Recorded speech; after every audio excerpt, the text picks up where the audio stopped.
Hola, ¿cómo están, intervisualizadores? Muy buenos días, mañanas, tardes, noches o lo que sea que aplique para ustedes dependiendo del lugar y momento donde nos estén viendo. Mi nombre es Oscar Daniel Patraca Hernández y soy alumno de la carrera de Medicina de primer semestre. Y como parte de mis actividades dentro de la Universidad Veracruzana, que es a la que estoy asistiendo, voy a hablarles el día de hoy acerca de un tema bastante interesante, el cual con frecuencia es ignorado tanto dentro del mundo de la medicina como dentro del mundo en general, y son los códigos de la bioética. Así que sin más dilaciones, ¡comencemos con el video! La bioética, aunque una ciencia relativamente joven, cuya práctica estricta no se comenzó a manejar sino hasta finales del último tercio del siglo XX, esconde tras de sí un pasado profundamente más amplio y vastamente rico en el desarrollo de todo tipo de conocimientos, saberes, ideas, aportaciones, hechos, eventos, sucesos o fenómenos, todos ellos bastante interesantes de conocer y que nos transportan en un retroceso hacia el pasado, llevándonos siglos e inclusive hasta milenios a otras épocas totalmente inhóspitas que en un principio jamás nos hubiésemos podido llegar a imaginar que tenía una relación tan estrecha con un concepto tan aparentemente nuevo como lo es la bioética, mostrándonos así cómo es que la historia verdadera o la historia completa de dicho concepto, por decirlo de algún modo, es por mucho más extensa y más rica de lo que podría llegar a aparentarnos a simple vista, siendo así que llegamos a aproximaciones de hasta los 2500 años de extensión, los cuales podemos dividir a su vez en dos grandes etapas a las que podemos identificar como la etapa antes de bioética y la etapa después de bioética, o dicho de otra forma, las etapas ante-bioética y post-bioética, las cuales van a estar determinadas por el acuñamiento de dicho término, el cual veremos más detenidamente conforme avancemos en el vídeo. La primera de estas dos etapas, es decir, la etapa antes de o ante-bioética, se desarrolla a partir del inicio del año 460 a.C., más específicamente durante el nacimiento del griego Hipócrates, personaje que irá tomando más relevancia conforme avancemos en este punto, y extendiéndose por casi 1500 años en el futuro hasta 1971, que es cuando ocurre la aparición del ya para este punto varias veces mencionado concepto de la bioética, siendo así que además podremos dividir a la presente etapa en otras dos grandes porciones o subetapas, marcadas cada una por el desarrollo e implementación de dos y una grandes aportaciones respectivamente, tomando como punto de partida el enriquecimiento evolutivo de la entonces primitiva ética médica, y siendo la primera de estas dos subetapas la etapa del ascenso hipocrático y de los códigos deontológicos, en principio definida por el desarrollo del así llamado juramento hipocrático, esto a manos del célebre médico y filósofo griego Hipócrates, quien, como ya se había mencionado anteriormente, acabó tomando suma importancia debido al quehacer de sus acciones, siendo así que dicho documento es reconocido hoy en día como el primer gran código de la ética médica, o lo que ahora también es lo mismo, el primer gran código de la bioética, el cual consistía además en precisamente eso, un juramento público el cual se podía entonar por aquellos graduados en medicina como un reconocimiento de su formación ante otros médicos ya preparados y ante la comunidad médica en general, en cuyo contenido se encontraba además un conjunto detallado de principios éticos, los cuales estaban encaminados hacia el orientar la correcta práctica de este oficio. Y aunque hoy en día es más que nada valorado por su importancia histórica, y aún se sigue entonando como un mero rito de paso entre los recién graduados de medicina, sigue resultando imposible el negar la verdad de los principios que de aquí se derivan, cuya letra va más o menos así: juro por Apolo el médico, y por Esculapio, y por Igeia, y por Panacea, y por todos los demás dioses y diosas del Olimpo, poniéndolos de jueces ante mí, que este mi juramento será cumplido hasta donde yo tenga poder y discernimiento. A aquel a quien me enseñó este arte, lo estimaré como a mis propios padres. Él participará de mi mandamiento, y si lo desea también podrá participar de mis bienes. Además, consideraré a su descendencia como a mis propios hermanos, y les enseñaré este arte sin cobrarles absolutamente nada, si es que ellos desean aprenderlo. Instruiré en el aprendizaje de mi profesión, por precepto, por discurso y en todas las otras formas posibles, a mis hijos, a los hijos del que me enseñó a mí, y a los discípulos unidos por juramento y estipulación de acuerdo con la ley médica, pero no a cualquier otra persona que se encuentre fuera de estas normas. Llevaré adelante este régimen, el cual de acuerdo con mi poder y discernimiento, será siempre en beneficio de los enfermos y les apartará del prejuicio y del terror.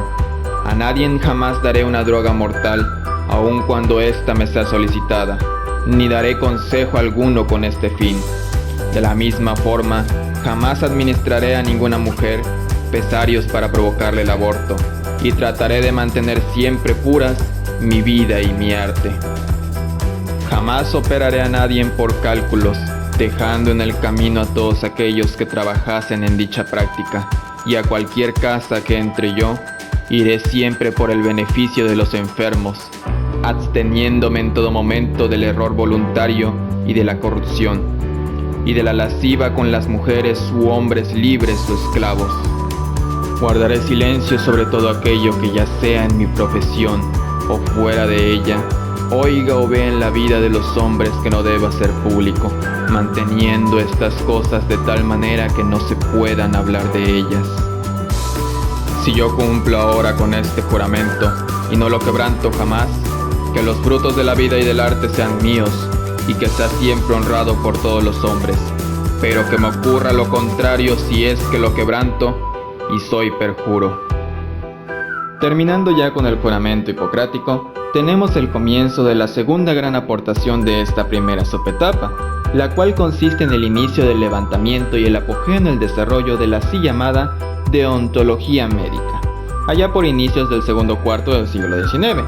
hecho del cual además se derivaron la creación de una gran variedad de los así llamados códigos de deontología médica, instrumentos éticos propiamente anteriores a la bioética como tal, pero que más sin embargo compartían una gran cantidad de funciones sumamente similares, siendo un conjunto de normas reguladas que los propios médicos acordaban el autoimponerse a fin de poder lidiar de la forma más efectiva posible con la gran variedad de conflictos éticos nacientes en el ambiente clínico. Y aunque debido al gran número de códigos que surgieron en aquellos tiempos, muchos de ellos discurrían en ciertos aspectos de los cuales se basaban, la gran mayoría, si no es que prácticamente todos estos, coincidían en el tratar de indicar los deberes del médico basándose principalmente en el enfoque basado en el principio de beneficencia, y más antiguamente en el paternalismo. Ya con esto finalmente podemos comenzar a hablar de la segunda y última subetapa de este primer periodo, antebioética o antes de la bioética propiamente dicha, cuyo evento más resaltante consiste en la publicación el 20 de agosto de 1947 del así llamado Código de Nuremberg. Esto como resultado de los múltiples acuerdos ocurridos durante los juicios de Nuremberg entre agosto de 1945 y octubre de 1946, posteriores al término de la Segunda Guerra Mundial, en los que junto con la jerarquía nazi resultaron condenados varios médicos debido a la ocurrencia de gravísimos atropellos en contra de los derechos humanos, siendo así que precisamente con el fin de evitar más acontecimientos similares a futuro, se decidió implementar el presente documento, es decir, el Código de Nuremberg, el cual consistía en una recolección de 9 recomendaciones orientadas al quehacer de la práctica médica, las cuales procederá a enunciar una por una. Número 1. Es absolutamente esencial el consentimiento voluntario e informado del sujeto humano, siendo esta además la primera vez en un escrito que se considera explícitamente la aplicación de dicha cuestión. Número 2. El experimento médico debe de ser útil para el bien de la sociedad, irreemplazable por otros medios de estudio y de naturaleza no azarosa. Número 3. Basados en los resultados de la experimentación animal y del conocimiento de la historia natural de la enfermedad o de otros problemas en el estudio, el experimento médico debe ser diseñado de tal manera que los resultados esperados justifiquen su desarrollo. Número 4. El experimento médico debe ser ejecutado de tal manera que se evite todo sufrimiento físico, mental o cualquier clase de daño innecesario orientado hacia el ser humano. Número 5. Ningún experimento médico deberá de ser ejecutado en cuanto existan razones a priori para creer que puede ocurrir la muerte o un daño grave al sujeto humano, excepto quizás en aquellos casos de experimentos en los que los propios médicos experimentadores sirvan como sujetos de investigación. Número 6. El grado de riesgo a tomar nunca deberá de exceder el nivel determinado por la importancia humanitaria del problema que se esté buscando resolver a través del experimento médico. Número 7. Deberán hacerse siempre preparaciones cuidadosas y establecer adecuadas condiciones para proteger al sujeto experimental en contra de cualquier remota posibilidad de daño, incapacidad o muerte. Número 8. El experimento deberá de ser conducido únicamente por personas científicamente calificadas y debe requerírseles el más alto grado de destreza y cuidado a través de todas las etapas del experimento a aquellos quienes ejecuten o colaboren en dicho experimento médico. Número 9. Durante el curso del experimento médico, el sujeto deberá de tener siempre la libertad para ponerle un fin al mismo si es que éste considera que ha alcanzado un estado físico y mental en el cual le parezca imposible continuarlo. Ahora nos trasladaremos hasta el año de 1971, aquel tan mencionado a principios de este video en el que se da la separación de las dos grandes etapas del desarrollo histórico de la bioética, puesto que precisamente en aquella fecha, el bioquímico y oncólogo estadounidense Van Rensselaer Potter es el encargado de acuñar el presente término de la bioética, al incluirlo en una de sus obras más representativas, Bioethic Virtue of the Future, en la cual lo engloba como una disciplina que combina los conocimientos biológicos con el de los valores humanos, siendo así que a partir de este primer uso del término de la bioética, damos comienzo a esta última y más reciente etapa en el desarrollo evolutivo de los códigos referentes a la misma, en la cual podemos señalar como la aportación más importante de todo este periodo y hasta nuestra actualidad, el desarrollo del Código Internacional de Ética Médica moderno. Sin embargo, hay que aclarar una cosa, y es que este código, como tal, comenzó a desarrollarse desde mucho tiempo antes previo a 1971, comenzando sus primeras versiones en 1808, 1847, 1949 y 1968. Más sin embargo, no fue sino hasta el año de 1983 en el que se desarrolló el Código Internacional que manejamos actualmente y que desde entonces ha sufrido modificaciones mínimas, conservándose prácticamente intactos todos los principios planteados en su fecha de elaboración, siendo estos los deberes del médico en general. El médico debe de mantener siempre el más alto nivel de conducta profesional. El médico no debe de permitir motivos de ganancia que influyan en el ejercicio libre e independiente de su juicio profesional para con sus pacientes. El médico debe en todos los tipos de práctica médica dedicarse a proporcionar un servicio médico competente, en plena independencia técnica y moral, con compasión y respeto por la dignidad humana. El médico debe de tratar con honestidad a sus pacientes y colegas, y esforzarse por denunciar a aquellos médicos débiles de carácter o deficientes en competencia profesional, o a los que incurran en fraude o engaño. El médico deberá de respetar los derechos de su paciente, de sus colegas y de otros profesionales de la salud, así como también salvaguardar sus confidencias. El médico deberá de actuar solo en el interés del paciente cuando presta atención médica que pueda tener un efecto debilitador en la condición mental o física del mismo. El médico deberá de obrar con suma cautela al divulgar descubrimientos, nuevas técnicas o tratamientos a través de canales no profesionales. El médico deberá de certificar únicamente aquello que haya verificado profesionalmente. Y en el caso del médico, aquellas prácticas que se consideran no éticas son la publicidad hecha por este, a menos que se encuentre autorizada por las leyes del país y el Código de Ética Médica de la Asociación Médica Nacional. Y el tratamiento o atención de cualquier paciente con el único fin de recibir de éste un pago u honorario. Los deberes del médico hacia los pacientes. El médico deberá de recordar siempre la obligación de preservar la vida humana.